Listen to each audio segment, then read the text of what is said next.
जय गुरु जी, शुक्राना गुरु जी, अनंतम शुक्राना गुरु जी। संगत जी, आज एक आंटी का सत्संग सुनाती हूँ आपको।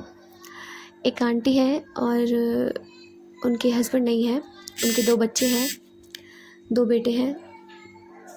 तो उन्होंने एक प्रॉपर्टी खरीदी अपने हस्बैंड के जाने के बाद। उन्होंने एक प्रॉपर्टी खरीदी अपने रिलेटिव्स के साथ और प्रॉपर्टी वो बहुत करोड़ों में थी।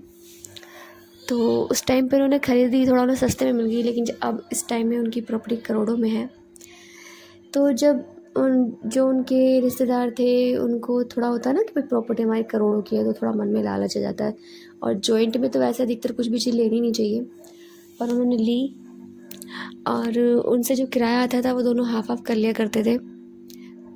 उस किराए से ही, उनका कोई ऑप्शन नहीं था सैलरी का, तो उस किराए से ही वो अपना घर चलाती थी। अपने बच्चों को उन्होंने पाला पलोसा। तो एक दिन क्या होता है कि जो उनके कज़न होते हैं उनको मन में लालच आ जाता है। वो सोचते हैं इस प्रॉपर्टी को या तो हम ले लें सारी या इसको बेच दें। और वो आंटी बेचना नहीं चाहती थी, तो उनकी बहसबाजी हुई काफ़ी, बहुत टाइम तक उनमें ये बात चलती रही। तो वो क्या करते हैं कि वो ना केस डाल देते हैं कोर्ट में कि ऐसे नहीं तो ऐसे मानेगी।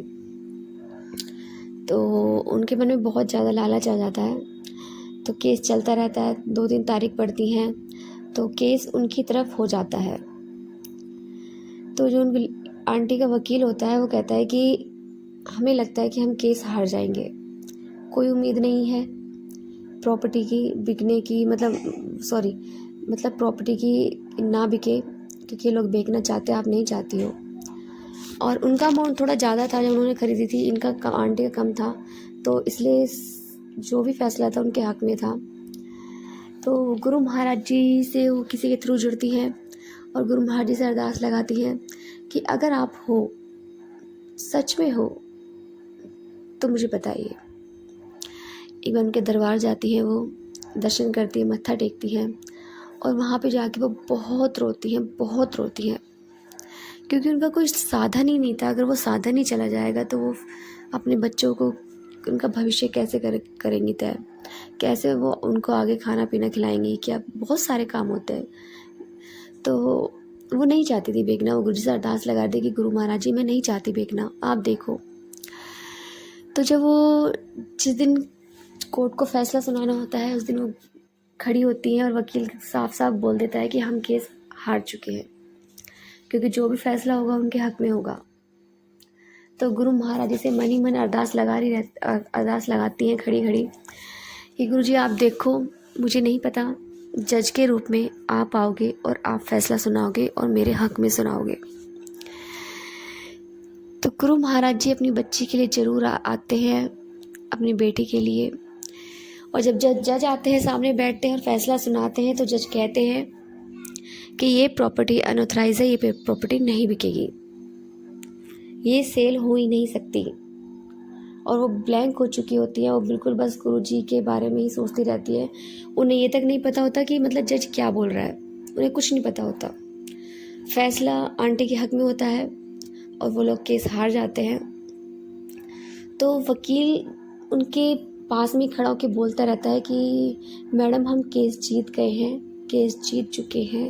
उन्हें कुछ समझ ही नहीं आता, वो जज को सिर्फ देखती रहती है। उन्हें लगता है कि जज के रूप में मेरे गुरुजी बैठे हैं और गुरुजी साक्षात बैठे हैं, विराजमान हैं, और वो ये केस हैंडल कर रहे हैं और ये फैसला मेरे हक में सुना रहे हैं। उन्हें बस ये सब वकील जो बोलता है उनकी बातें से समझ में नहीं आती, एकदम ब्लैंक हो जाती है और खड़ी खड़ी रोती रहती है। तो वकील जो होता है वो ना उन्हें एकदम से झंझोड़ देता है कि मैडम हम केस जीत चुके हैं, फैसला आपके हक में हो चुका है। तो वो एकदम से बहुत रोती हैं और कहती है, गुरुजी का शुक्राना करती हैं बहुत ज़्यादा। और वो प्रॉपर्टी सेल नहीं होती है। वो प्रॉपर्टी लास्ट में वो दोनों आपस में बातचीत करके उस हल निकालते हैं। वो पूरी प्रॉपर्टी उनके कज़न जो होते हैं वो आंटी को दे देते हैं और उनसे पैसे ले लेते हैं हाफ रेट में। जिस रेट में वो खरीदते हैं उसका, जो रेट उनका आज का होता है उस रेट का वो हाफ ले लेते हैं।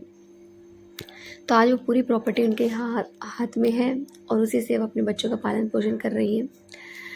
तो संगत जी, गुरु महाराज जी ऐसे हैं कि वो जज बनकर भी आ जाते हैं अपने बच्चों के लिए, हर तरह से अपने बच्चों का साथ देते हैं।